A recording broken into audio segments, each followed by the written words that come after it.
Donald Trump's first term was an absolute dumpster fire, but the second Trump administration is really shaping up to be one of the most incompetent administrations that this country has likely ever seen. Donald Trump is only appointing people that are going to be 100% loyal to him.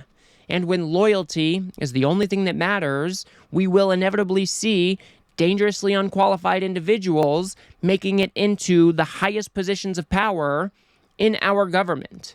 And Pete Hegseth is a prime example of this. He recently had his confirmation hearing, and he proved to the American people that he is wholly and objectively unqualified to be the next Secretary of Defense. We have to remember, the Secretary of Defense looks after our whole military. We're talking nearly 3 million employees and nearly $1 trillion budget. And Pete Hegseth simply does not have the prerequisite experience of running anything that resembles a large organization's. And worse than that, he's been accused of financial mismanagement with organizations that he was involved with in the past. So let's go ahead and take a look at a few lowlights from this confirmation hearing. But before we do, please do remember to hit that subscribe button if you appreciate the work that I do here. So we'll go ahead and kick things off by looking at Jack Reed calling out Pete Hegseth for dodging meetings with Democratic leaders before the confirmation hearings. I appreciate our meeting last week. It is unacceptable that you did not meet with any other Democratic members of this committee before this hearing, as has been our bipartisan tradition. During my time in the Senate, I have voted for and worked closely with Secretaries of Defense appointed by Republican presidents. While we may disagree politically, there was always an understanding that rank partisanship should have no place when it comes to providing for the men and women who serve in uniform. And Mr. Hegseth, I am troubled by the many comments you have made both as a commentator and in your published writings. For example, in your book, American Crusade, you wrote, quote, "Modern leftists, who represent the soul of the modern Democratic Party, literally hate the foundational ideas of America." You also wrote, "The other side, the left, is not our friend. We are not esteemed colleagues, nor mere political opponents. We are foes." So it is standard practice for these nominees to take meetings with people on the other side of the aisle. And for Pete Hegseth to just dodge these meetings because he doesn't want to stand up to any scrutiny should be disqualifying. But maybe it has something to do with him thinking that the left are people who hate the fundamental principles of our country. That, too, should be disqualifying. How are you supposed to lead one of the largest bureaucracies in the world when you think that the core of the Democratic Party is your enemy? Not your opponent, your enemy, a foe. That is simply unacceptable. So, I don't know what the hell Donald Trump is thinking, besides he wants people that are going to be loyal to him. But the Republicans, the elected Republicans in this hearing, should be doing better than what we saw them do. They were acting like this was one big joke. And because they, too, want to show their fealty to Donald Trump, they're just giving Pete Hegseth a pass. It is dangerous, and it is going to put American lives at risk. Let's go ahead and move on.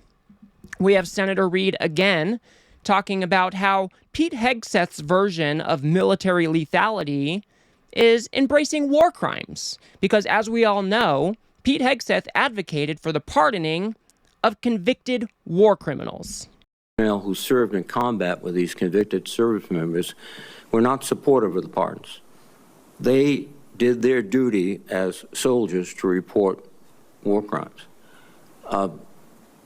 Your definition of lethality seems to embrace those people who do commit war crimes, rather than those who stand up and say, this is not right. So what's the response to your service members who personally witnessed these and courageously reported them to their superiors? Senator, as someone who's led men in combat directly and had to make very difficult decisions, I've thought very deeply about the balance between legality and lethality, ensuring that the men and women on the front lines have the opportunity to destroy with and close the enemy, and that lawyers aren't the ones getting in the way. This is a chilling statement, and a disqualifying one at that. You have to have both legality and lethality. And to think that it is some balancing act is misguided. And for you to frame the lawyers as people who are getting in the way of the military being as lethal as he wants them to be seems a bit strange to me. We are standing at the top of the global order as it sits today. And we need to be leading by example all across the globe. We do not want our soldiers heading into countries and committing war crimes that Pete Hegseth has advocated to get pardons from. That would be unacceptable. That is not the American way. So I really dislike how Pete Hegseth answered this question. I don't think he is putting any thought at all into what it means to remain legal versus lethal. These are not mutually exclusive things. We need both. We don't want our troops rolling in and just discarding the Geneva Convention because Pete Hegseth thinks the lawyers are getting in the way. That is downright insane. Let's go ahead and move on to Senator Gillibrand talking about how Pete Hegseth is pretty much inserting politics into everything that he does. MAGA is constantly talking about how all of these institutions have been politicized, but Pete Hegseth is the one injecting politics, or would be the one injecting politics, directly into the military. Denigrated members of the LGBTQ community. Did you know that when Don't Ask, Don't Tell was in place, we lost so many crucial personnel, over 1,000 in mission critical areas. We lost 10% of all our foreign language speakers because of a political policy. You said in your statement, you don't want politics in the DOD. Everything you've said in these public statements is politics.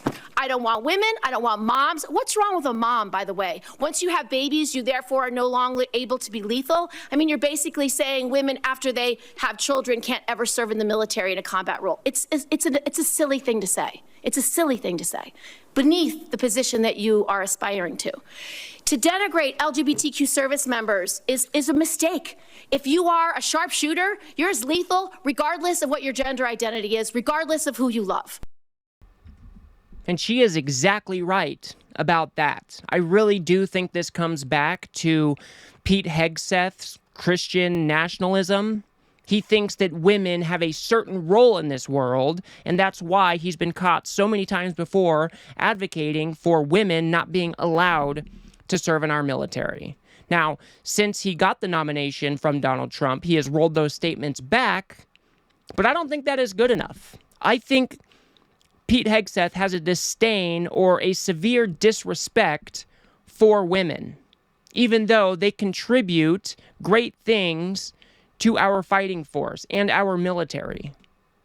So I'm glad Gillibrand called this stuff out, and I'm just so troubled that somebody as unqualified as Pete Hegseth is even up for this role. That is just insane to me. He's probably one of the most unqualified candidates that we've seen. And to put on top of that all of his political bents and his America First, super awesome masculinity, warrior stuff, I think that is quite troubling for the United States fighting force. And I think appointing somebody or confirming somebody like Pete Hegseth could have detrimental impacts on our military. Let's go ahead and move on to Pete Hegseth admitting that he was disqualified by his own unit to serve during the Biden inauguration. This is pretty wild. To deploy to Afghanistan under Democrat President Barack Obama. I also volunteered to guard the inauguration of Joe Biden, but was denied the opportunity to serve because I was identified as an extremist by my own unit for a Christian tattoo. Yeah, he was just disqualified because he had a Christian tattoo. Does Is anybody buying that? Pete Hegseth was championing the January 6th rioters at the time. He does have Christian tattoos and other Christian nationally typed tattoos, but he was just cheering on an insurrection against the United States of America. And to be called out by your own military unit really says something. If they are alerting your superiors to your extremism, I think that is a huge, huge problem. And I don't know. I don't know how many times I can say it is just disqualifying. Here we have Blumenthal talking about how he is not, or Pete Hegseth is doing the talking, but he's unwilling to commit to an extended FBI background check. I assume you'd be willing to submit to an expanded FBI background check that interviews your colleagues, accountants, ex-wives, former spouses, sexual assault survivors, and others, and enable them to come forward. Senator, I'm not in charge of FBI background checks. But you would submit to it and support it. I'm not in charge of FBI background checks. Thank you, Senator Blumenthal. What an absolute cop-out. Senator Blumenthal was asking, would you be okay with doing one of these extended FBI background checks? Pete Hegseth should be able to commit to that, no problem. But we know he has a checkered past, shall we say. He has people under NDA, and so they wouldn't press charges for sexual assault. He has nonprofits who he ran into the ground, overspending, that financial mismanagement I was talking about. So I would venture to say that Pete Hegseth is probably terrified of an extended FBI background check, especially if they're going to be interviewing his ex-wives, ex-partners, people he used to work with in the nonprofit. This is crazy. We want to be confirming people who are qualified for the job. Now, I'm not expecting to agree with anybody in a Republican administration as far as these cabinet picks go. But I would expect them to have the qualifications to serve in the job that they are being appointed to. But that is just not the case with most of Donald Trump's cabinet picks. This is just a terrible thing for the United States, for our institutions, and it is going to further erode the trust by the American people in our institutions. This is going to do so much damage that we can't even foresee yet. Let's go ahead and move on. We have Senator Hirono, I believe is her name, and she's talking about what if Donald Trump asks you to shoot protesters in the leg, just like he asked Mark Esper to do. 2020, then President Trump directed former Secretary of Defense Mark Esper to shoot protesters in the legs in downtown D.C., an order Secretary Esper refused to comply with. Would you carry out such an order from President Trump? Senator, I was in the Washington, D.C. National Guard unit that was in Lafayette Square during those events. Would you carry out an order to shoot protesters in the legs? I saw 50 Secret Service agents get injured by rioters trying to jump over the fence, set the church on fire, and destroy a statue. That sounds to me that you will comply with such an order. You will shoot protesters in the legs. This is another question that should have been super simple to answer. If the President of the United States asks you to shoot American citizens in the leg, will you decline that order? Why can he not answer that question? Instead, he deflects. Instead, he talks over the senator and doesn't even attempt to answer the question. This should be a simple one. And his unwillingness to answer is an indictment of his character. He is wholly unqualified for this position. I'll go ahead and show you one last video here. We have the new senator from Michigan, Senator Slotkin, talking about unconstitutional orders again, because Donald Trump has promised to go after the enemy from within. So it is very plausible that the Secretary of Defense might be asked to carry out an unconstitutional order. Do you agree that there are some orders that can be given by the Commander-in-Chief that would violate the U.S. Constitution? Senator, thank you for your service. But I reject the premise that President Trump is going to be giving illegal orders. No, I'm not saying he will, but do you believe there is such a thing as an illegal order that Joe Biden or any other president, Donald Trump, could give? Is there anything that a commander-in-chief could ask you to do with the uniformed military that would be in violation of the U.S. Constitution? Senator, anybody of any party Right. could give an order that is against the Constitution or against the law. Right. Okay. So are you saying that you would stand in the breach and push back if you were given an illegal order? I start by saying I reject the premise that President I Trump will be understand. giving You've done your any genuflecting illegal to him, orders but at all. This isn't a hypothetical, okay? Again, this is another simple answer to a simple question. Will you carry out unconstitutional orders? The answer is absolutely not. But because Pete Hegseth needs to be 100% loyal to Donald Trump, he instead tries to deflect. He instead tries to say, oh, well, Donald Trump would never do that. How do we know he would never do that? Mark Esper has written about how Donald Trump wanted to shoot protesters in the legs during a peaceful protest. So this is just completely and utterly disqualifying, again, from Pete Hegseth. Not only does he not have the prerequisite experience to run a huge organization like the Department of Defense, but his character is not up to par for somebody in this type of position of leadership. It's just not. He is a terrible individual. He is more concerned about making Donald Trump happy than he is to serve the American people.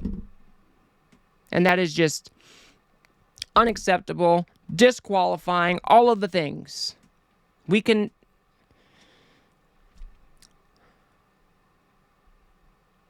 I don't know how we got... I kind of do know how we got here, but we are definitely in for a rough 4 years at least. Donald Trump is putting in some of the most incompetent individuals to lead some of the greatest positions of power in our country. And these people are unqualified, they are incompetent, and more importantly, they have no character. They're morally inferior to any Democratic leader that was asking them questions. It's not even close. So I will leave it there for now. If you guys got anything out of this video, please do remember to hit that like button and subscribe. Maybe share with a friend or two. I'd very much appreciate that. We have to build something here on the left that can push back against the right-wing media ecosystem that is constantly shoveling shit to their listeners. We have to build something that can combat them. So if you appreciate the work I do here, please do remember to subscribe. If you want to see how elected Republicans treated this hearing, go ahead and watch that video on the screen now. It is a doozy that you won't want to miss. Otherwise, I'll see you guys on the next one.